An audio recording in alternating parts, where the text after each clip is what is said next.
지금 소개해드리는 이 작품은요, 이제 지오토의 회화 세계 이렇게 소개해드리는 18번을 이제 살펴보시면 되겠습니다. 먼저 지금 보여드리는 세 개의 작품, 제가 이제 계속해서 세 점의 작품을 보여드리는데요. 이들이 공통점이 있습니다. 지금 보시기에는 아직 그 두 개의 작품만 보고 계신데요. 모두 다 황금색 배경을 등장시키고 있고요. 그 다음에 여기 중앙에 옥자의 성모자, 그리고 주위에 천사들이 호위하고 있고요.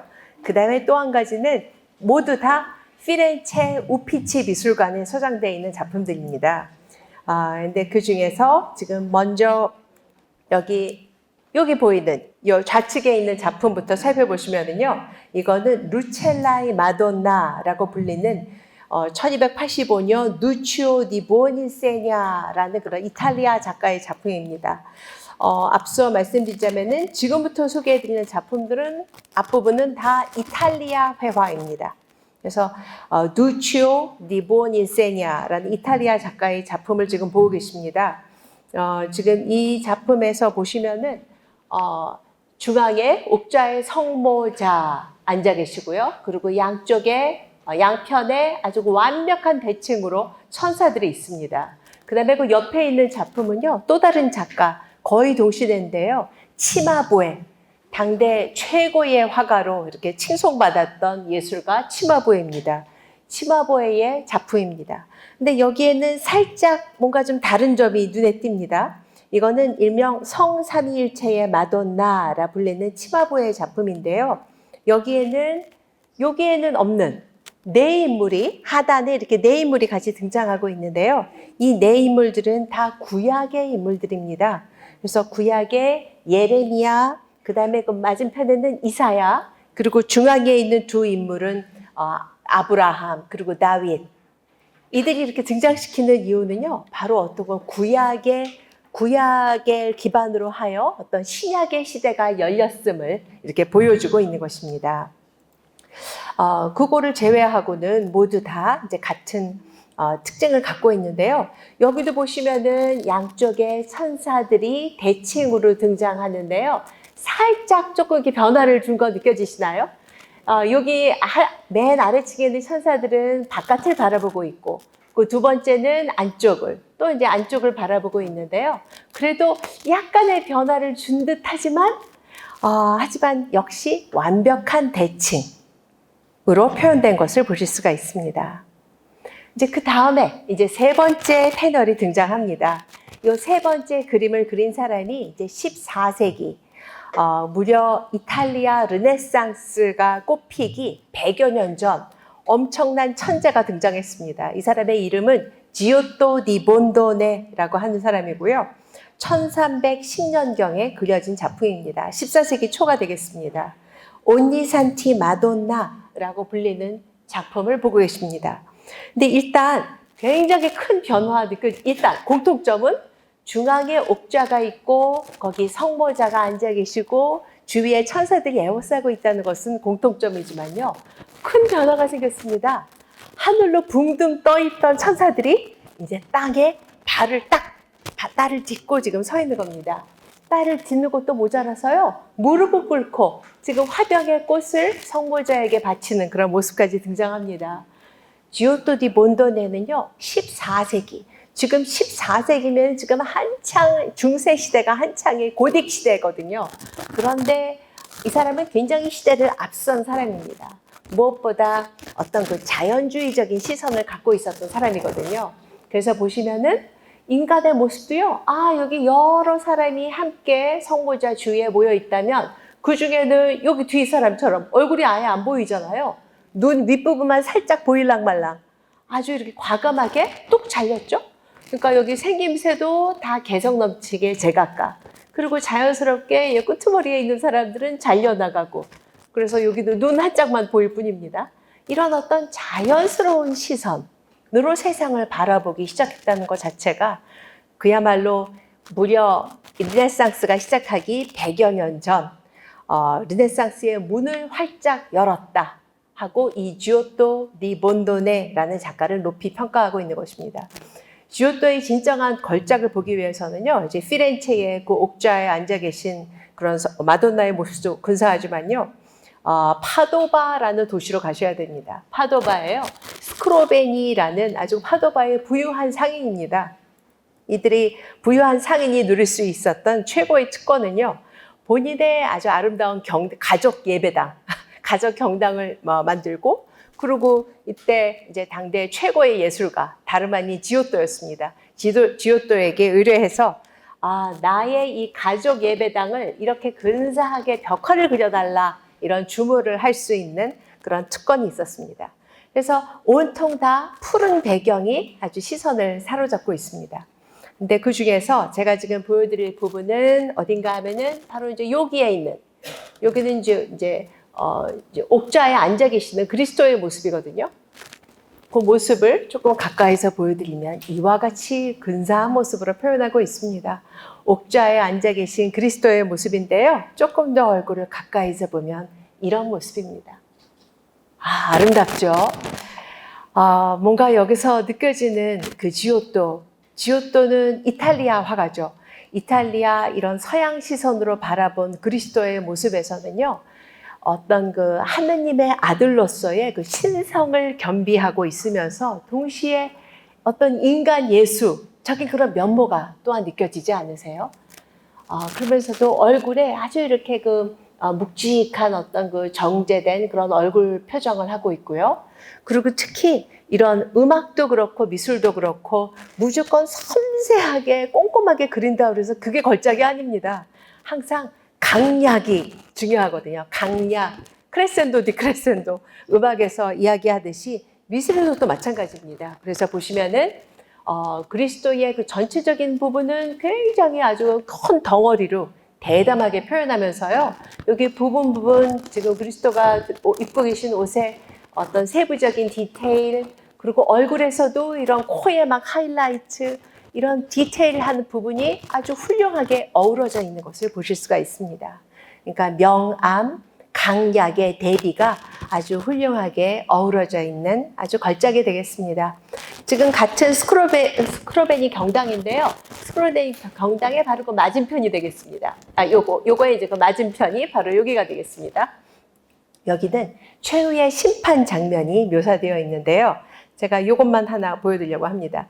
최후의 심판 장면에서 지금 요 하단에 지금 요 옷을 입고 있는 사람이 바로 스크로벤이거든요. 그 스크로벤이 경당이 이렇게 생겼습니다. 이 경당을 지어서 하느님께 봉헌합니다. 그러면 이제 지금부터 제가 몇 커트 보여드릴, 제가 또 개인적으로 또 너무나 이렇게 사랑하는 이제 그런 디테일이 되겠습니다. 지금 이 작품은 지금 모두 다 파도바 스크로베니 경당에서 나온 거고요. 배경은 온통 다 공통된 코발트 블루, 아주 그 푸른색을 이렇게 띠고 있고요. 지금 여기에는 두 가지 이야기가 주로 펼쳐지게 됩니다. 한편에는 요아킴과 안나 이야기. 요아킴과 안나 이야기는 성경에는 나오지 않습니다. 하지만 외경에, 그리고 중세 시대에부터 서양 문화에는 그냥 널리 요아킴과 안나 이야기가 전해지고 있거든요. 그래서 성모님의 그 부모인 요아킴과 안나 이야기가 펼쳐지고요. 그 다음에는 예수의 생애, 이렇게 펼쳐집니다. 이제 그 중에서 지금 사실 요거 갖고도 지금 2시간 넘게 봐도 시간이 모자랄 정도인데요. 제가 몇 개만 골랐습니다. 그래서 지금 보시는 이 장면은요, 신전에서 쫓겨나는 요아킴 모습입니다. 신전에서 쫓겨나는 요아킴. 근데 일단 신전이라고 했는데, 이게 뭔가 이렇게 좀 지붕이 다 날아갔나? 이렇게 생각 드실 텐데요. 이거는 예로부터 중세인들이 고안해낸 그 어떤 건축물의 실내를 보여주기 위해서 고안해낸 방법입니다. 아주 훌륭하죠? 그래서 이 건축물의 한 이렇게 허리춤까지만 표현을 하고요. 나머지는 이렇게 뚜껑이 다 열려있는 상태로 표현을 합니다. 그래서 실내에서 어떤 장면이 펼쳐지고 있느냐, 다름 아닌 유대교 회당이 되겠습니다. 그래서 여기 이제 한 그 신자에게 이렇게 세례를 주거나 축복을 내리거나 하는 그런 모습이고요. 여기 또한 아마 랍비 이런 그 학자의 모습입니다. 근데 지금 이 핑크색 옷을 입고 있는 이 사람이 다름 아닌 요아킴이거든요. 요아킴이 지금 손에 양 한 마리를 들고 바로 이제 하느님께 제물로 이 양을 이제 제물로 바치기 위해서 이제 들어가려고 하는 건데요. 지금 앞에서 저 지나가고 있는 겁니다. 근데 그 이유는요. 여기 좀 보시면 요아킴의 표정 좀 보세요. 너무나 이렇게 실망한 표정입니다. 근데요.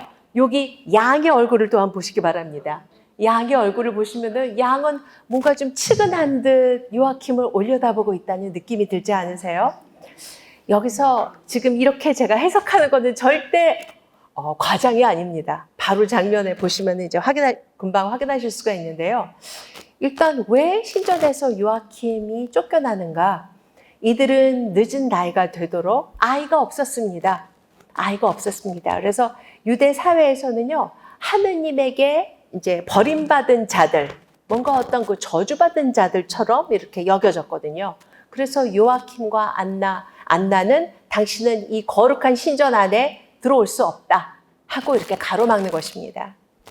그래서 너무나 시무룩하고 이렇게 낙심한 요아킴이 유대 사회에서는 이제 버림을 받은 것이죠. 그래서 어디로 향하느냐? 바로 산으로 향합니다.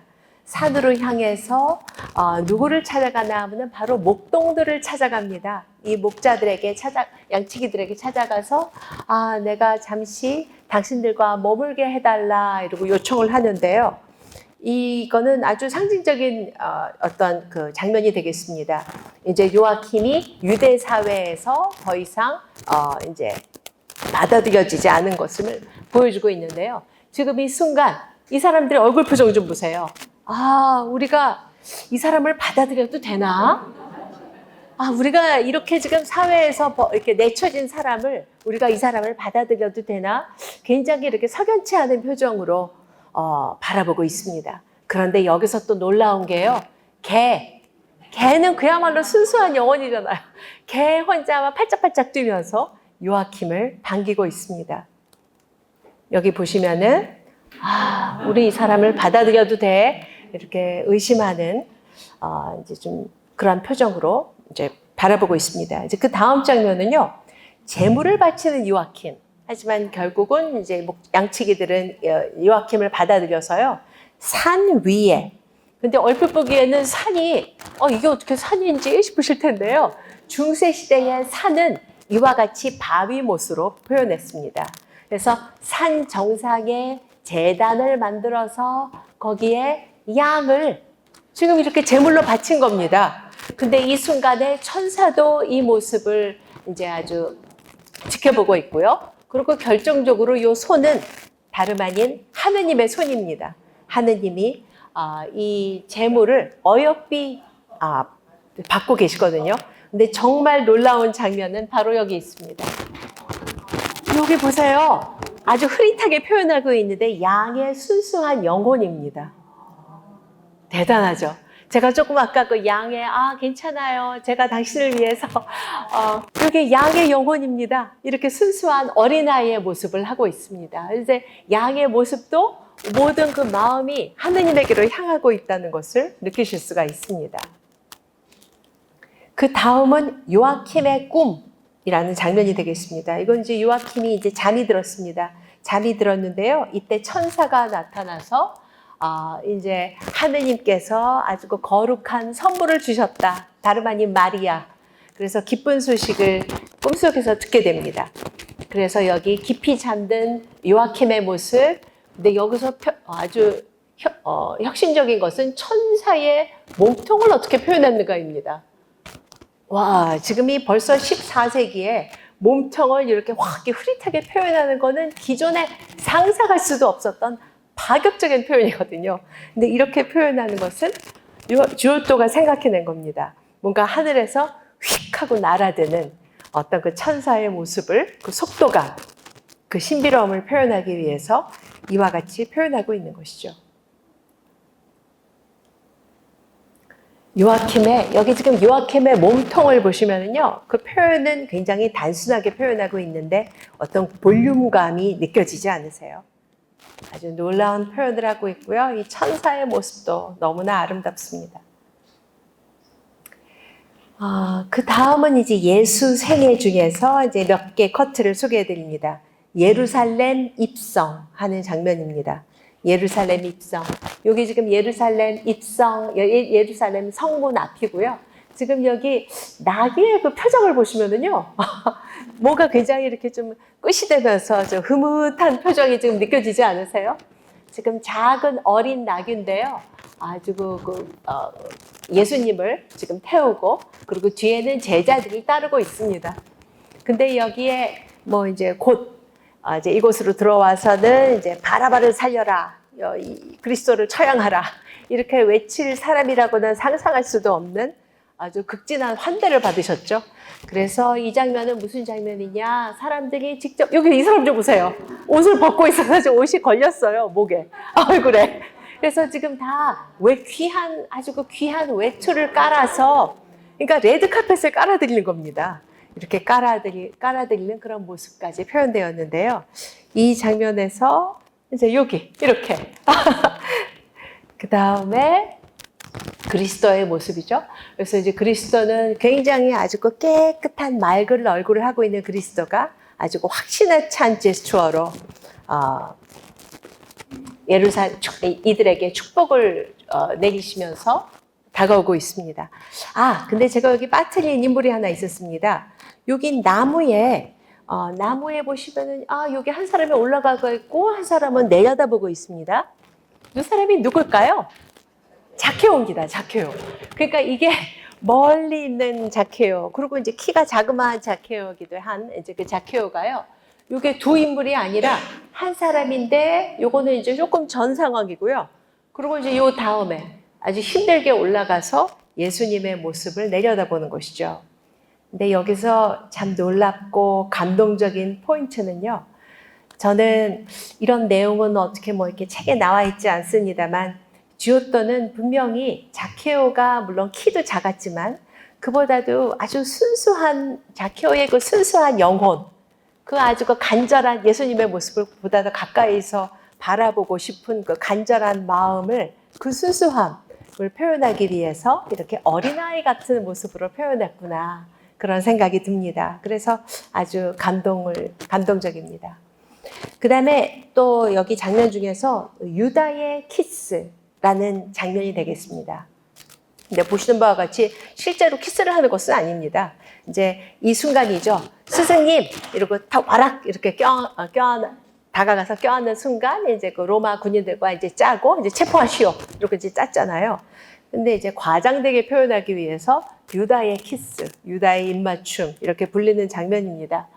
근데 보시면은요, 여기 사람들이 막 긴박한 상황입니다. 막 여기 긴박한 상황이라는 것을 알 수 있는 것은, 여기 사람들이 창들을 들고 있는데 창들이 막 여기저기로 정신없이 이렇게 치솟고 있습니다. 그리고 그 중에서 이제 정말 놀라운 장면은요, 놀라운 장면은 지금 서양 미술사 최초로 한 사람의 뒷모습이 등장합니다. 이거는 아주 파격적인 것입니다. 큰 변화입니다. 왜냐하면 예전의 모든 그림에서 등장하는 인물들은 뒷모습을 결코 표현할 이유가 없었습니다. 왜냐하면 사람들을 표현한다는 것은 어떤 이야기를 전달해주기 위해서였기 때문에요. 하지만 지오토의 시선은 달랐습니다. 지오토는 보다 더 사실적인, 자연스러운 어떤 화면 연출을 하기 위해서 많은 군중이 있다면은 그 중에는 당연히 뒷모습에 있는 사람도 있을 것입니다. 그런 모습을 이렇게 자연스럽게 연출하고 있는 것입니다. 그리고 더 놀라운 것은 우리의 이렇게 아주 굉장히 복잡한 상황임에도 불구하고 우리의 시선은 아주 자연스럽게 이 중앙에 이곳으로 이끌리게 됩니다. 그 이유는 바로 유다가 입고 있는 이 노란색 아니면 겨자색 망토 때문입니다. 그래서 아주 자연스럽게 우리의 시선을 이끌어서 어디로 이끄느냐? 바로 여기로 이끕니다. 근데 여기서 이제 정말 놀라운 것은 먼저 유다의 모습을 살펴보시기 바랍니다. 유다의 모습을 보시면은요, 이렇게 얼굴 피부색도 이렇게 거무치치하고요. 무엇보다 아주 기분 나쁜 것이 이 사람의 눈이거든요. 눈인데 그 눈을 아주 깊이 들어가 있는, 푹 꺼져 있는 깊은 눈. 근데 이 깊은 눈은 이거는 어떤 외모 갖고 뭐라 하는 차원의 얘기가 아니고요. 이 시대는 어떤 믿음이 있었나 하면은 순수하고 맑은 영혼을 가진 자의 어떤 외모 역시 그대로 투영이 된다. 외부로 투영이 된다 생각되어서요. 이렇게 여기서는 그 눈매가 이렇게 깊이 들어가 있잖아요. 그러면 이제 어두컴컴한 음흉한 어떤 어두컴컴한 생각을 가진 자임을 보여주고 있는 것입니다. 그리고 그 모습도요. 코도 아주 기분 나쁜 매부리 코에다가 그 다음에 입도 심하게 돌출되어 있습니다. 사실 이렇게 그 선사 시대의 유인원 모습에 가깝다고 볼 수가 있습니다. 근데 이렇게 표현한 것은 아주 의도적이거든요. 그러니까 문명화되지 못한 어떤 성숙하지 못한 인간을 이렇게 표현하고 있는 것입니다. 성숙하지 못한 정도가 아니라 아주 지금 어리석은 선택을 한 유다죠. 반면에 그리스도의 얼굴 보시면은요, 얼굴 피부색이 그냥 깨끗하고 맑게 빛나고 있고요. 그리고 무엇보다 눈동자가 아주 중요하잖아요. 아주 깨끗하고 흰 눈동자, 그리고 아주 선명하고 까만 눈동자와 흰자위로 표현하고 있는데요. 지읒도가 정말 대가 중에 대가다 이렇게 인정할 수밖에 없는 이유는요. 여기 예수님은 유다의 어떤 양심까지 꿰뚫어보는 그런 눈이라고 느껴지지 않으세요? 그러니까 야, 이 나쁜 놈아 이러고 바라보는 것이 아니고요. 그게 아니고요. 유다야 너무 마음이 아프다. 네가 나를 이렇게 배신하는구나. 이렇게 아주 가슴 아파하면서 유다의 양심까지 꿰뚫어보는 그런 놀라운 그런 눈을 하고 있습니다.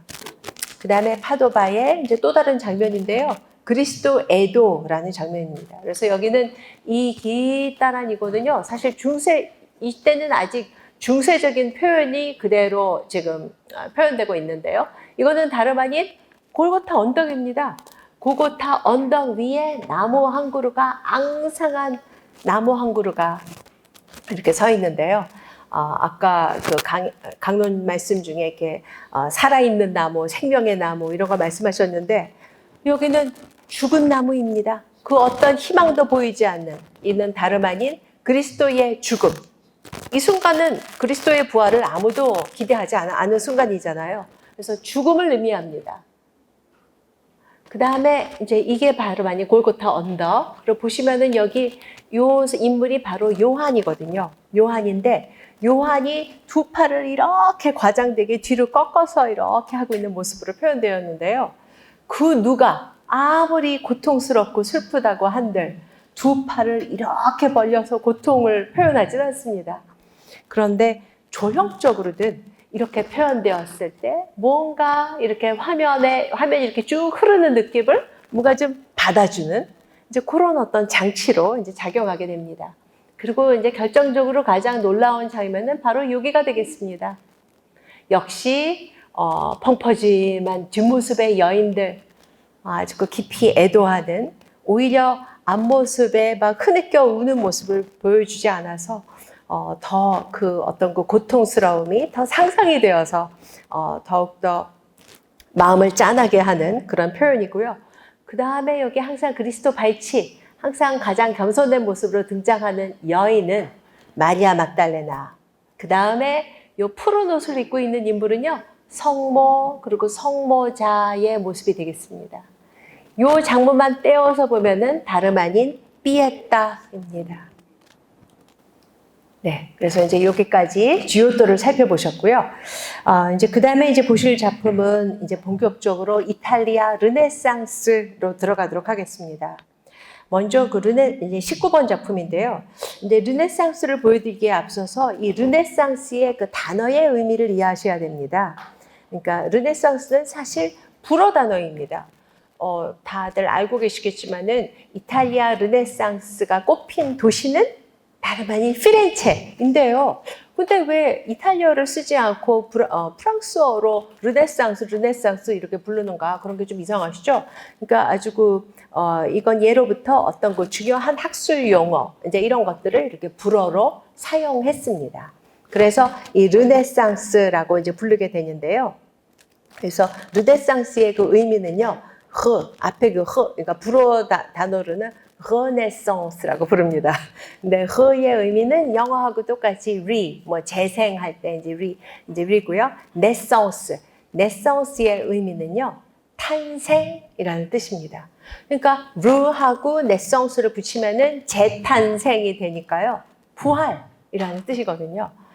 그러니까 그 말은 르네상스라는 그 의미 자체를 이해하시기 위해서는 이제 이 배경을 아셔야 되는데요.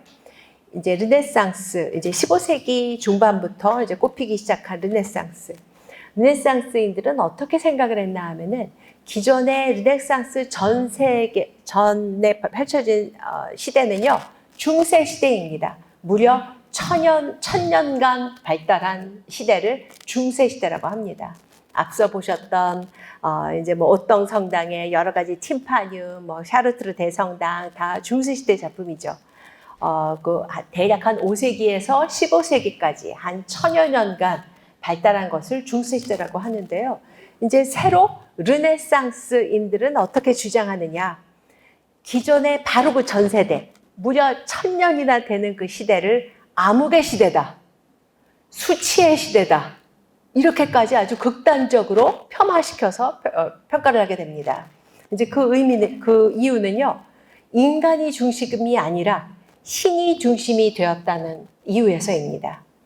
그래서 르네상스를 이해하시기 위해서는, 르네상스인들은 이들이 찾은 이상향은 다름 아닌 고대 그리스, 고전기, 그리고 이제 그 정신을 계속 이어받은 고대 로마, 이때까지 포함해서 이때를 이상향으로 삼았던 것입니다. 그럼 다시 돌아와서요. 르네상스인들이 주장하는 것은요. 그 수치스러운 어떤 신 중심이 사고를 했던 중세 시대를 뒤로 그냥 젖혀놓고 우리가 이상향으로 삼을 것은 다름 아닌 고대 그리스 고전기. 그때 주인공은 누구냐? 바로 인간을 아름답게 인간이 어떤 그 이상이 되는 그 시대로 돌아가자. 다시 태어나자. 그런 의미에서 르네상스입니다. 다시 태어난다. 이제 그거는 일단 말씀드렸고요. 그래서 이제 그 작가 중에서 르네상스 전기 화가가 있고 이제 그 후에 르네상스 전성기 화가들이 있습니다. 르네상스 전성기 대표적인 화가들이 여러분 잘 아시는 작가들인데요. 미켈란젤로, 라파엘로, 레오나르도 다빈치 이런 사람들이 전성기 인물이거든요.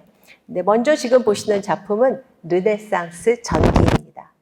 성보 영보라는 이제 장면인데요. 1428, 32년경 프라 안젤리코라는 작가가 그렸습니다. 프라 안젤리코는 그 이탈리아 그 피렌체 거기에 그 도미니코회 수도회의 그 수도사이자 화가였습니다. 화가 이제 신부님이었는데요. 그러니까 이 사람이 그리는 작품은요 아주 깊은 영성이 담길 수밖에 없습니다. 먼저 이 작품을 보시면은 어떤 그 작은 회랑이 하나 보이고요. 요 방이 빨간색 그 천이 드리워진 방이 보입니다. 바로 성모님의 마리아의 침실. 그리고 그때 천사가 나타나서 이런 놀라운 소식을 전해주고 있습니다. 그러자 지금 마리아는요 역시 아주 화려한 황금색 화려한 직물, 아주 고급 직물로 되어 있는 그런 옥자에 앉아 있는 옥자가 아니라 의자에 앉아 계신 그런 그 마리아의 모습이고요. 마리아는 두 손을 살며시 그 가슴에 이렇게 포개고 있는 모습입니다. 그래서 여기 포개고 있는 이 손의 제스처가 또한 날개를 활짝 펼치고 있는 비둘기 형상의 성령 이미지이기도 합니다. 근데 여기에 이제 정말 중요한 또 디테일이 있습니다. 다름 아닌 이게 이제 무슨 장면일까요? 아담과 이브가요 에덴에서 추방당하는 장면입니다. 지금 추방시키고 있는 자는 다름 아닌 천사, 이들을 추방시키고 있는데요. 이 장면이 왜 뜬금없이 여기 등장하는 걸까요? 이는 다름 아닌 구약의 아담과 이브, 신약의 아담과 이브는 누굴까요? 바로 성모자입니다. 그래서 구약의 시대가 끝났고 이제 신약, 어떤 구원의 시대, 어떤 희망의 시대가 열렸음을 말해주고 있는 것입니다. 이것도 또한 그 프라 안젤리코의 작품인데요. 이것도 이제 그 피렌체 그 산마르코 이거 이제 산마르코 수도원에 가시면은 이제 보실 수 있는 작품입니다. 이게 지금 아무리 시간이 없어도 이건 말씀드려야죠. 피렌체에 가시면은 회화를 보기 위해서는 우피치 미술관에 가시고, 그리고 조각 작품을 보기 위해서는 피렌체 아카데미아 미술관에 가시거든요. 그런데 사실 꼭 가셔야 하는 너무나 아름다운 미술관이 바로 이곳 산마르코 수도원이라고 불리기도 하고요. 아예 프라 안젤리코 미술관이라고 불리는 곳입니다. 여기를 꼭 가셔야 됩니다. 저는 예전에 제가 피렌체 갔을 때 피렌체에서만 일주일 있었거든요.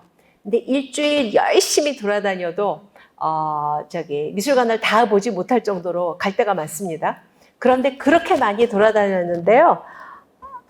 딱 기억나는 건 딱 하나. 산마르코 수도원에서 본 이 프라 안젤리코의 벽화들입니다. 그 정도로 너무 아름답습니다. 그래서 이 장면도 성모영보입니다. 성모영보인데요. 앞서 보여드렸던 성모영보보다 한 10여 년 후에 그려진 작품입니다.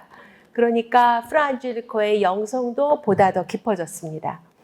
그래서 어떤 그 배경 이런 처리도 훨씬 더 소탈하게 표현하고 있고요. 성모님이 조금 아까는 환희하는 황금색 직물이 이제 씌워져 있는 의자에 앉아 계셨다면요. 여기는 아주 소탈하게 짝이 없는 스툴에 앉아 계십니다. 그 다음에 아주 그 겸손한 자세로 약간 어눌해 보이기까지 한 그런 성모님의 모습. 여기 또 중요한 게 있습니다. 이제 여기서는요, 아예 아담과 이브의 모습을 표현하지도 않았습니다. 그냥 울타리 하나 쳐놓은 것으로 충분하다고 생각하는 것입니다. 울타리 너머는 다름 아닌 에덴 동산. 너무 아름답죠? 그 다음에 역시 그 르네상스 전기의 아주도 중요한 작품입니다. 그리고 또 그리스도교 역사를 이해하는 데도 중요한 작품이기도 합니다. 콘스탄티누스 황제의 꿈이라는 작품입니다. 1460년경 피에로 델라 프란체스카라는 이제 사람이 이제 그린 작품인데요. 바로 이 사건을 계기로 이제 콘스탄티누스 대제가 밀라노 칙령을 이제 발표하고 313년 밀라노 칙령을 발표하고 그리스도교의 순환의 역사는 이제 종지부를 찍게 됩니다. 여기 이게 무슨 장면인가 하면요. 이때는 한창 전쟁 중이었습니다. 적군은 막센시우스라는 이제 적장에 대응해서 콘스탄티누스 대제가 지금 여기 이제 텐트가 천막이 쳐져 있는 거는요. 이제 옛날에는 전쟁을 이렇게 했잖아요. 천막 막 이렇게 쳐놓고 밤에는 푹 자고 잘 먹고 그리고 낮에 나가서 막 이렇게 싸웠잖아요. 그래서 지금 이제 전쟁터입니다. 전쟁 중 모습인데요. 그 중에 여기 누워 있는 이는 다름 아닌 콘스탄티누스 대제입니다. 근데 여기에 역시 뭐 뒷모습의 사람 등장한 거는 이제 놀랍지도 않고요. 근데 이 순간 천사가 나타난 겁니다. 꿈속에 천사가 나타나서요. 콘스탄티누스, 당신이 전쟁에서 승리하고 싶다면 이 십자가를 앞세워서 싸워라 하고 일러줍니다. 그래서 그 십자가를 앞세워 싸우게 되고요. 요렇게 조그만 하얀 십자가. 십자가를 앞세워 싸우게 되고요. 그리고 전쟁에서 승리하게 됩니다. 그래서 바로 이 사건을 계기로 이걸 이제 하느님을 이제 그리스도교 자신도 그리스도교인이 되고요. 그리스도교의 순환의 역사가 끝나게 되는. 그래서 지금 이 장면은 콘스탄티누스 대제가 이제 잠들어 있는 모습인데요. 여기 보시면은 여기도 중요한 또 상징이 숨어 있습니다. 여기 콘스탄티누스 대제, 아직 지금 개종 전이잖아요. 콘스탄티누스는 이교도를 합니다. 이교도. 그리스도교를 박해하는 이교도를 상징합니다. 이교도에 대한 십자가의 승리. 지금 이 모습 자체가 십자가 형태를 또한 연상시키지 않나요?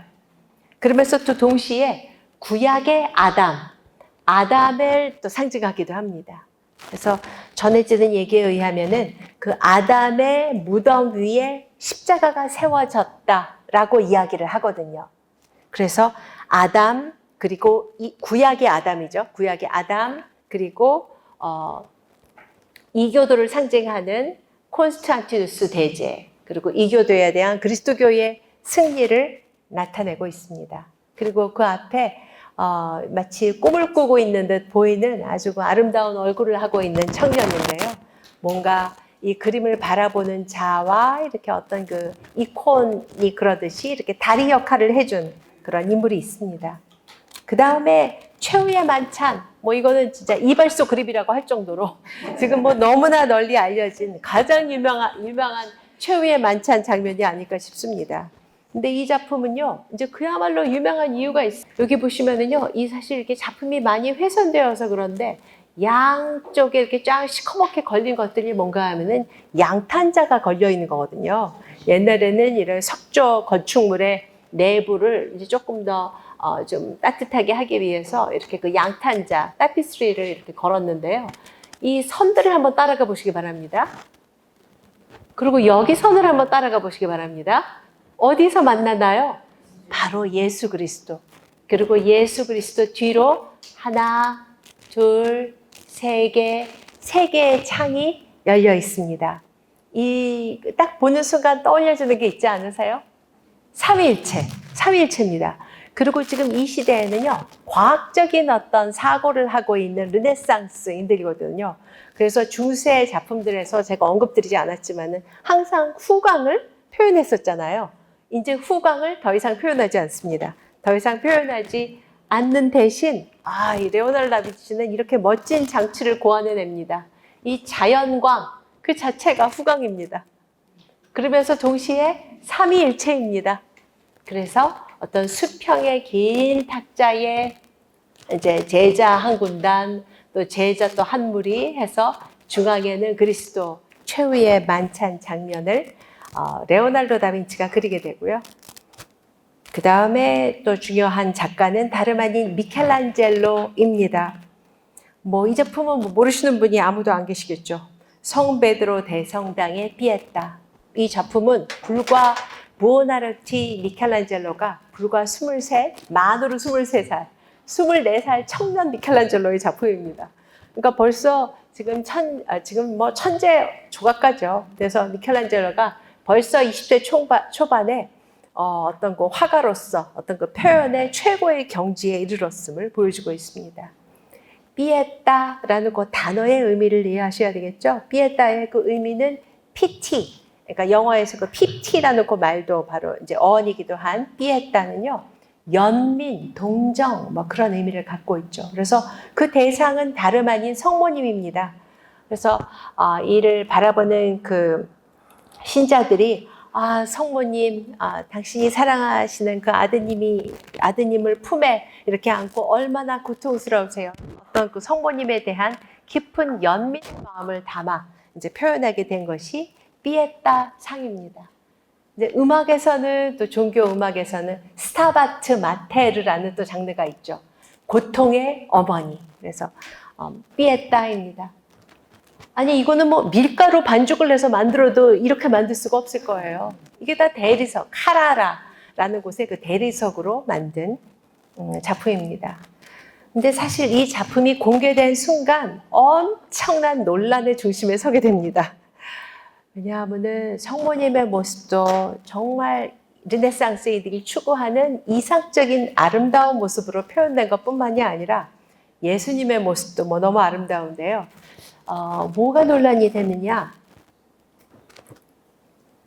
이 작품에 대해 이제 칼라로 봤을 때는 이런 모습이죠. 근데 오히려 이런 조각 작품들은 흑백으로 봤을 때 그 진가가 드러난다니까요.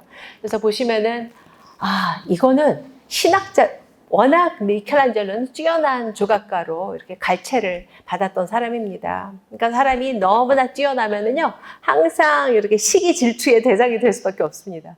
그래서 또한 미켈란젤로는 굉장히 깊은 어떤 그 신학적인 지식을 갖고 있었던 사람이기도 한데요. 그래서 보시면은 신학자들이 이 작품에 대해 뭐라고 평을 하느냐? 이거는 풍기문란이다, 신성모독이다 이렇게 이야기를 합니다. 이거는 어머니가 아들을 안고 있는 게 아니라 연인들의 모습을 표현한 거다. 이렇게 이야기를 합니다. 근데 여기에 미켈란젤로가 너무나 멋지게 반박을 한 아주 유명한 에피소드인데요. 아니다. 성모님의 시간은 아기 예수를 잉태한 그 순간, 그 하느님의 뜻을 받아들이는 순간 시간이 멈추었다. 그 발언에 신학자들이 다 깨갱하고 수긍할 수밖에 없었다는 그런 유명한 에피소드가 또한 전해지고 있습니다. 너무나 아름다운 이런 조각을 한 미켈란젤로가 70대에 이르게 되면은 이와 같은 작품을 그리게 됩니다. 이 작품도 피에타인데요. 피렌체 누오모 성당의 피에타라고 불리는 작품이고요. 이 작품은 그 피렌체에 가시면 누오모 성당, 다 누오모 가시잖아요. 이제 그 전체 이름으로 하면은 산타 마리아 델 피오레, 꽃의 성모 성당이라고 하는 그런 성당인데요. 그냥 짧게 그 누오모가 워낙 눈에 띄니까 돔, 그래서 둥근 천장, 그래서 누오모 이렇게 이야기를 합니다. 근데 그 누오모 성당 그 뒤쪽으로 가면은요, 아주 그 빼어난 누오모 박물관이라는 곳에 이 작품이 이제 전시되어 있습니다. 이 작품을 보시면은 이제 놀랍게도 성모님과 예수만 등장하는 것이 아니라 두 인물이 함께 더 등장합니다. 이 사람이 대체 누굴까? 그 다음에 여기 또 한 젊은 여성도 등장하는데요. 아마 마리아 막달레나로 추정하고요. 그리고 여기 이제 인상적인 것은요. 일단 여기 누군지 보기 전에요. 아니, 이런 표현을 했던 사람이 70대에 이르러서 이런 표현을 했단 말이야? 뭔가 좀 이상하지 않으세요? 이거는 그 모든 그 대가 그리고 노장들의 그 공통점이기도 한데요. 이제 시간이 갈수록 모든 껍데기,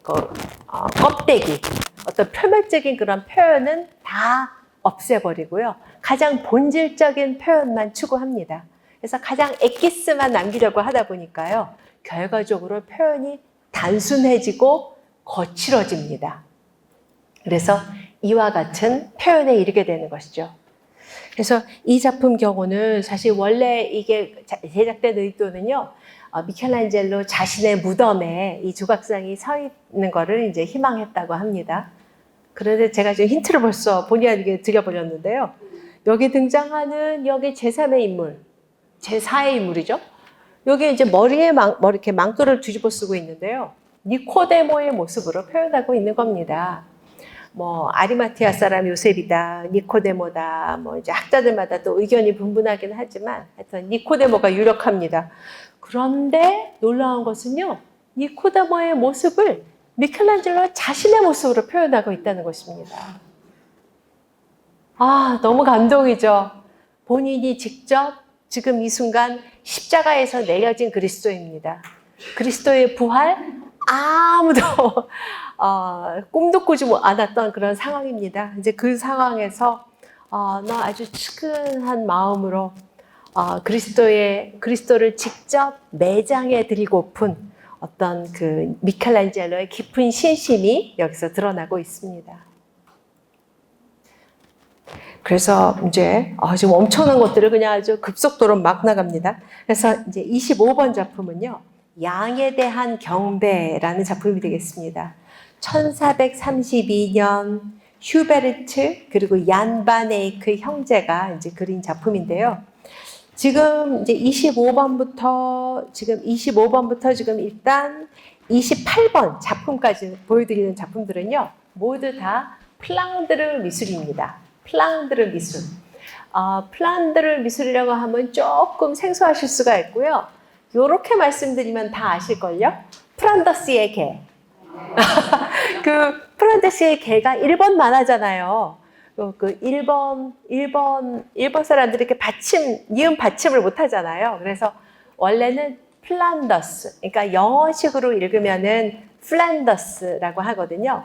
그리고 불어식으로 읽으면은 플랑드르입니다. 그래서 둘 다 똑같은 건데요. 그냥 헷갈리지 않게 영어식으로만 말씀드리면 플란더스. 이 플란더스 지방은요, 오늘날 벨기에, 네덜란드, 뭐 베네루스 3국, 뭐 하여튼 그 일대를 이제 플란더스 지방이라고 하거든요. 근데 플란더스의 개의 배경이 어딘지 기억나세요, 혹시? 벨기에고요. 안트웨르펜이고요. 지금 네로, 파트라슈 얘네가 이제 살았던 그 동네는 안트웨르펜은 또 시골 마을이었습니다. 기억나시죠? 이제 그게 바로 배경이 플란더스 지방이었거든요. 그래서 플란더스의 개인데 바로 플란더스입니다. 이제 제가 지금 25번부터 28번까지 보여드리는 작품들은요, 다 플란더스 지역에서 발달한 미술입니다. 근데 그 중에서 15세기 작품을 보여드립니다. 지금 이 작품인데요. 1432년에 그려진 어마어마한 서양 미술사 최고의 걸작 중에 하나가 바로 이 작품이 되겠습니다. 여기는 크게 이런 작품을 일컬어서요, 다폭 재단화라고 합니다. 말 그대로 여러 개의 폭으로 이루어진 재단화다라고 부릅니다. 그래서 폴립틱이라고 부르는데요. 크게 천상계, 지상계 이렇게 나뉘어집니다. 그래서 그 천상계, 지상계로 나뉘어지는데 이 지상계에서 지금 온 인류가 중앙에 모셔져 있는 양에게 경배를 드리기 위해서 모여들고 있는 그런 아주 어마어마한 광경입니다. 그런데 보시면은 여기 양이 있단 말이죠. 그리고 요 하단에 반 에이크 1432년 이렇게 연도까지 적혀 있습니다. 영원히 목마르지 않는 샘이 있고요. 여기 그 양이 있습니다. 그리고 양 위로 놀라운 어떤 그 반원형 하나가 보이시죠? 날개를 활짝 펼치고 있는 비둘기 형상의 성령이 있고요. 그리고 이제 그 따라 위로 올라가면은 왕관이 있고요. 왕관은 바로 누구를 위한 왕관이냐? 바로 양을 위한 왕관입니다. 천주의 어린 양.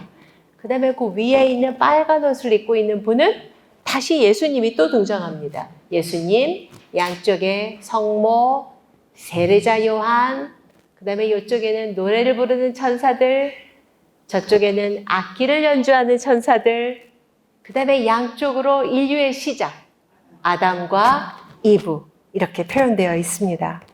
그 다음에 이제 이 작품을 닫았을 때 이런 모습입니다. 닫았을 때는 이제 여기 성모, 영모 장면이 펼쳐지고 있고요. 여기 빨간 옷을 입고 있는 사람들은 바로 이 작품이 그려지도록 의뢰한 자들의 모습입니다. 이제 다시 요 중앙으로 와서요. 요게 바로 앞서 보여드렸던 이제 요 예수님 모습, 그 다음에 성모님 모습하고 여기만 조금 보여드리겠습니다. 이 예수님의 모습 얼마나 섬세하게 표현하는지 보시기 바랍니다. 이것 좀 보세요. 지금 예수님이 여기에 그 망토를 이렇게 여미는 이 브로치 아주 쬐끔한 디테일이거든요. 그런데 이렇게 표현합니다. 대단하죠? 그 다음에 그 옆에 계신 성모님을 보시면 더 놀라시게 되는데요. 성모님의 모습입니다. 성모님의 모습인데요. 여기서 이제 더 재미나 흥미로운 것은 성모님의 모습이 어떤 아름답긴 아름다운데요. 뭔가 비현실적인 아름다움까지는 아닙니다. 그냥 충분히 그냥 어떤 그 시골 이런 데서 만날 법한 아주 그 수수하면서 아주 순박하게 생긴 어떤 시골 처녀의 모습, 그런 모습이 좀 떠올려지지 않으세요? 이렇게 아주 인간미가 넘치게 표현하는 것이 이 플란더스 그림의 특징이자 매력입니다. 얼굴을요, 이렇게 붉게 상기된 모습으로 표현하기까지 했고요. 그리고 치아와 혀까지 표현하고 있습니다. 그리고 금실 같은 그런 가는 머리. 섬세함의 극치인데요. 여기서 이제 특히 아름다운 것이 그 성모님이 지금 쓰고 계시는 천상모후의 관인데요. 그 천상모후의 관은 다 보석, 진주, 사파이어, 에메랄드, 루비, 이렇게 보석과 그리고 생화로 장식되어 있는데요. 아무 곳이나 꽂아놓은 게 아닙니다. 백합은 다르면 성모님의 순결, 그 다음에 빨간 장미는 성모님의 사랑과 열정, 또 고통, 이런 것을 의미하고요. 뿐만 아니라 여기에 또 이 약간 짙은 푸른색, 요거는 제비꽃, 바이올렛, 제비꽃이거든요. 이 바이올렛은 바로 성모님의 무염시태를 상징합니다. 그 다음에 또 옆에 또 하나 쬐끄만 은방울꽃도 보이거든요. 은방울꽃. 향도 너무 아름다워서 향수의 그 원료로 많이 쓰이는 은방울꽃의 의미는요, 성모님의 눈물입니다. 뭔가 좀 생긴 게 이렇게 좀 이렇게 생긴 게 그래서 그런지. 그래서 이 작품을 보고도 그 성모님에 대한 깊은 묵상을 할 수 있는 것이죠. 그리고 그 밑으로 내려와서요, 바로 양에 대한 경배를 들고 있는 모습인데요. 지금 모습이 장관입니다. 여기 이제 그 양 옆구리에서 지금 피가 콸콸콸 흘러나와서 성배에 지금 이제 담기고 있고요. 지금 위를 올려다 보시면은 날개를 활짝 핀 비둘기 형상의 성령, 제가 가까이서 보여드리겠습니다. 빛이 아주 세필로 황금색 그 빛이 고루고루 비추고 있는데요. 그 어느 것도 하느님의 손길이, 하느님의 사랑이 미치지 않는 곳이 없습니다. 대단하죠? 그 다음에 이게 바로 그 위에 있는 그 발원지. 그 발원지는 바로 날개를 활짝 펼치고 있는 비둘기 형성의 성령이 되겠습니다. 그 다음에 이제 보시던 이 작품은요, 플랑드르 미술 중에서 아주 중요한 또 걸작입니다. 십자가에서 내려진 예수라는 작품이 되겠습니다. 로지에 만데르 웨이덴이라는 작가의 작품이고요. 이 작품은 마치 한 1m 정도 깊이감이 느껴지는 어떤 그 나무 괴짝 안에 어떤 그 사람들이 이렇게 옷을 입혀서 그 안에 들어가서 어떤 포즈를 취하시오. 그렇게 해서 마치 그린 것처럼 느껴지지 않으세요? 뭔가 이 아주 그 밀폐된 어떤 비좁은 공간 안에 인물들이 이렇게 다양한 포즈를 취하고 있습니다. 그래서 뭔가 굳이 이렇게 그 밀폐된 어떤 비좁은 공간을 의도적으로 만들어낸 이유는요, 바로 이 화면의 긴장감을 연출하기 위함입니다. 그래서 보시면 이게 무슨 장면이냐, 십자가에서 내려지는 그리스도, 그리고 지금 놀라운 것은 그리스도와 똑같은 포즈로 성모님이 아래에 그리스도를 떠받고 있습니다. 예수 그리스도의 이 팔의 모습, 성모님의 모습하고도 똑같고요. 여기로 축 늘어진 팔도 성모의 팔과 똑같습니다. 이렇게 표현한 것도 아주 의도적입니다. 조형적으로나 의미적으로나. 그래서 조형적으로는 뭔가 이렇게 똑같은 포즈를 취하고 있기 때문에 뭔가 전체의 그 밸런스가 맞는 효과가 있는데요. 그보다 그 어떤 그 의미가 더 깊습니다. 지금 이 순간 그리스도의 이 십자가에서 못 박혀서 지금 내려지는 이 고통을 바로 성모가 일심동체가 되어 함께 한다. 그런 의미를 담고 있는 것입니다. 그리고 여기에요, 해골이 하나가 이렇게 널브러져 있잖아요. 이렇게 뼈가 널브러져 있잖아요. 이게 바로 그 의미 때문입니다. 바로 그 십자가는 다름 아닌 아담의 해골산, 그러니까 그 해골산이라고 부르잖아요. 아담의 무덤 위에 세워졌다라는 그런 이야기는 많이 들어보셨죠? 근데 사실 이거는 신학적인 의미입니다. 앞서 프라안젤리코 그림에서 구약의 아담과 이브의 시대는 끝났고 어떤 구원의 시대가 열렸다라는 그런 것과 같은 맥락인데요. 그래서 구약의 시대가 끝났고 이제 신약의 구원, 희망의 시대가 열렸음을 바로 그리스도에 못 박힌 이 사건이 말해주고 있습니다. 여기 표현 좀 보세요. 이 눈물, 파랗게 질려버린 지금 성모의 입술.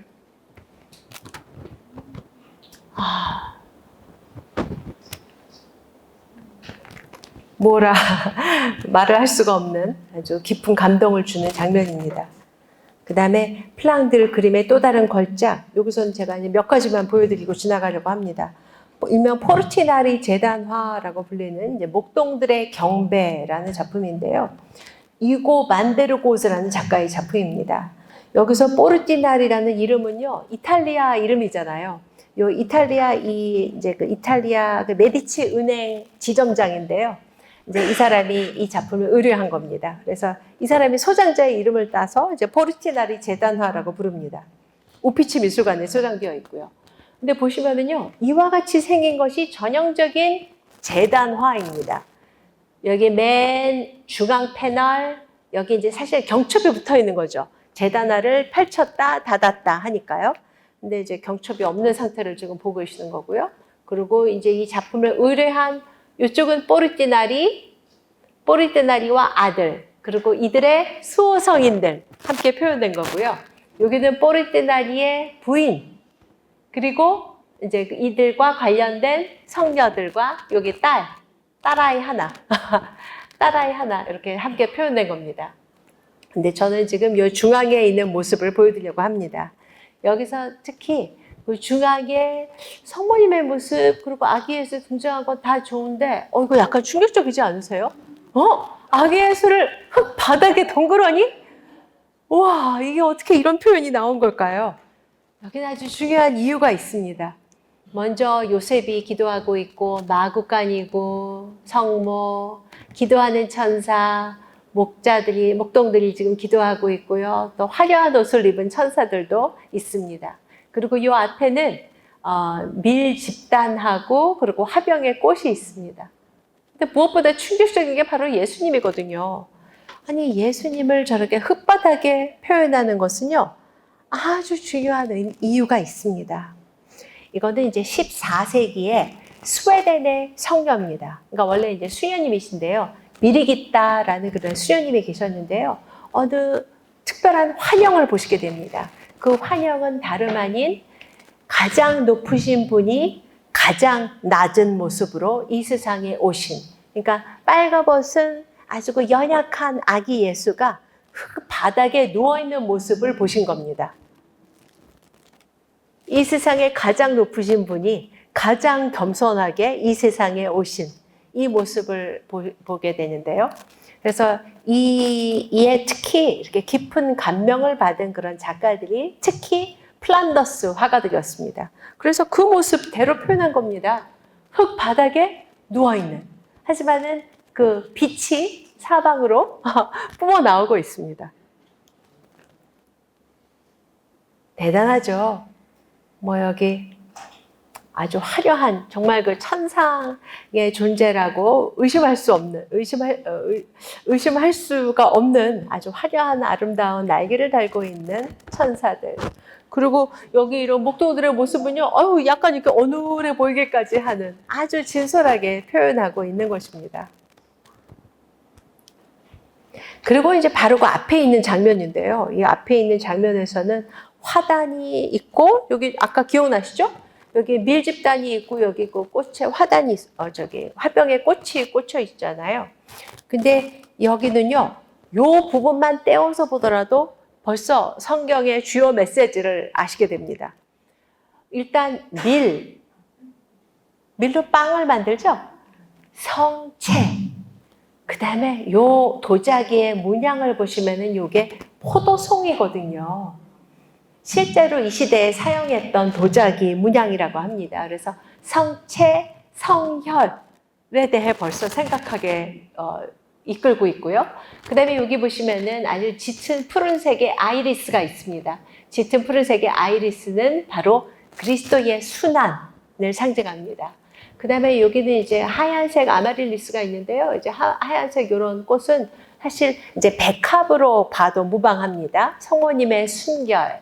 그 다음에 이 붉은색 아마릴리스, 요거는 이제 피렌체를 상징한다고 합니다. 그 다음에 이제 특히 이제 이쪽으로 오게 되면은요, 요게 바로 매발톱 꽃이라고 하는 거거든요. 영어로는 컬럼바인이라고 하는데요. 이 콜럼브라는 그 단어 자체가 비둘기라는 뜻을 갖고 있습니다. 즉, 성령이라는 뜻을 갖고 있는 꽃이고요. 그 다음에 이제 그 밑으로 내려오면은 또 여기 보라색, 이게 도대체 무슨 꽃이지 싶을 텐데요. 카네이션입니다. 카네이션도 이게 종류가 아주 많잖아요. 카네이션의 그 뾰족뾰족한 그 꽃잎 때문에 그런 걸까요? 그리스도 못, 순환, 이런 것을 또한 상징합니다. 그 다음에 아직 또 남아 있습니다. 이건 벌써 보셨는데요. 바이올렛, 제비꽃, 바닥에 널브러져 있습니다. 성모님의 무염시태의 신비, 이것을 나타내고 있습니다. 이같이 플랑드르 그림은요, 이렇게 보면 볼수록, 그리고 그 상징과 그 의미를 알면 알수록 그 매력이 정말 그 무한정입니다. 이카루스의 추락이라는 작품을 지금 보여드리고 있는데요. 이번에는 16세기 플란더스 미술로 갑니다. 여기 보시면은요, 일단 딱 화면을 보는 순간 주인공이 누굴까요? 주인공이 누굴까요? 주인공은 제가 이렇게 질문을 했으니까 주인공이 이 사람은 아니겠다는 건 눈치채셨죠? 이 사람이 주인공이 아닙니다. 이 사람이 그러니까 일반적으로 상식적으로 주인공이다 하면은 맨 중앙에 가장 크게, 가장 눈에 띄게, 가장 비중 있게 표현하는 것이 주인공이라고 예상을 하는데요. 의도적으로 이렇게 표현하고 있는 것입니다. 이 사람은 지금 밭을 갈고 있는 농부구나. 그러면은 주인공이 어디 있지? 이렇게 쭉 따라 내려가면은 여기 이제 산 중턱에 양치기가 보입니다. 양치기는 지금 양들이 열심히 풀을 뜯어먹고 있는 중간에 이렇게 하늘을 올려놓으면서 먼 산 바라보며 공상에 빠져 있는 저 사람도 주인공이 아닙니다. 그렇다면은 조금 더 내려옵니다. 그럼 여기에 낚시하고 있는 사람이 보이거든요. 이 사람도 주인공이 아닙니다. 주인공이 어디 있나 하면은요, 여기 여기 있습니다. 여기 지금 여기 주인공입니다. 여기 지금 무슨 얘기인가 하면은요, 그 이카루스의 추락, 그 이야기는 다 아시겠지만 제가 간략하게 말씀드리겠습니다. 고대 그리스에는요, 그 다에달루스, 그러니까 미노스라는 전설적인 왕이 있었습니다. 근데 미노스라는 전설적인 왕이 살고 있을 때 다에달루스라는 이름의 발명 왕이 있었습니다. 발명 천재. 이 사람은 못 만드는 게 없는 그런 다이달루스입니다. 근데 그 다이달루스에게 왕이 이제 어느 날 불러서 의뢰를 합니다. 한 번 들어가면은 도저히 빠져나올 수 없는 감옥 미로를 만들어 달라 이렇게 주문을 합니다. 그게 다름 아닌 라비린토스입니다. 그래서 다이달루스가 그냥 뚝딱 만들어냅니다. 근데 참 인생이 아이러니하게도 어느 날 다이달루스가 자신이 왕에게 밉보여서요, 그 감옥에 자신이 갇히게 됩니다. 아들 이카루스와 함께. 그래서 아들 이카루스와 이곳에 이제 갇혀있는 신세가 됐는데요. 여기서 이제 갇혀있을 다이달루스가 아니죠. 바로 밀랍으로, 물론 밀랍이 어디서 났는지 모르겠지만, 이제 밀랍으로 날개를 만듭니다. 그래서 날개를 만들어서 한 쌍은 아들 이카루스 어깨에 달아주고요. 한 쌍은 자기가 어깨에 달고, 아들 이카루스에게 일러줍니다. 아들아, 이카루스, 너무 높이 날지 말아라. 너무 높이 날면은 이제 녹아내려서 추락하니 높이 날지 말아라 하고 일러주면은 꼭 말을 안 듣잖아요. 그래서 이카루스가 이야 신난다 이러고 하늘로 올라가서 높이 비상하다가 날개가 녹아내려서 추락하는 바로 그 순간을 지금 이 화면에서 담아내고 있는 것입니다. 조금 가까이서 보여드리면은 이런 모습이거든요. 우리의 주인공이 여기 있습니다. 근데 이걸 보시면서 이 피터 브루겔이라고 하는 16세기 플란더스 미술의 그 최고의 거장입니다. 제가 어마어마하게 좋아하는 사람이기도 하고요. 근데 이 피터 브루겔 이 사람이 왜 굳이 이 사람들한테 이렇게 빨간색 옷까지 입혀서 우리의 시선을 이쪽으로 끌도록 일부러 만든 장치잖아요. 왜 이렇게 굳이 숨은 그림 찾기 하듯이 이렇게 연출하는 걸까? 의도가 있는 것입니다. 이는 듣는 귀가 있으면 듣고 보는 눈이 있는 자는 보라. 이제 그런 의미인 것입니다. 그러니까 많은 어리석은 인간들은 정작 가장 도움을 필요로 하는 자잖아요. 지금 이카루스가. 하지만 그 모습을 바로 지금 불과 한 2m 앞에 있음에도 불구하고 보지 못하는 그런 인간의 어리석음을 꼬집어서 고발하기 위해서 이렇게 표현하고 있는 것입니다. 그래서 이게 바로 피터 브루겔의 매력입니다. 하품하는 남자. 근데 굉장히 이제 냉소적이고 교훈적인 그런 그림을 많이 그린 피터 브루겔인데요. 이 사람이 정작 이 사람의 자화상이 아닐까 이렇게 느껴지는데요. 하품하는 남자. 불과 높이가 지금 키가 한 13cm 요거밖에 안 되는 쬐끄만 그림인데요. 인생 살아가는 건 녹록지 않지만 녹록지 않지만 이제 바로 그 전날 무엇을 했을까요? 곤드레만드레 코가 삐뚤어져라 지금 술을 마신 겁니다. 지금 여기 입고 있는 복장이 지금 잠옷이거든요. 그래서 지금 곤드레만드레 늦게 일어나서 그냥 모르겠다 그냥 하품이나 실컷 하고 이제 다시 이 고된 삶을 이어나가는 그런 브리겔의 모습입니다. 아멘.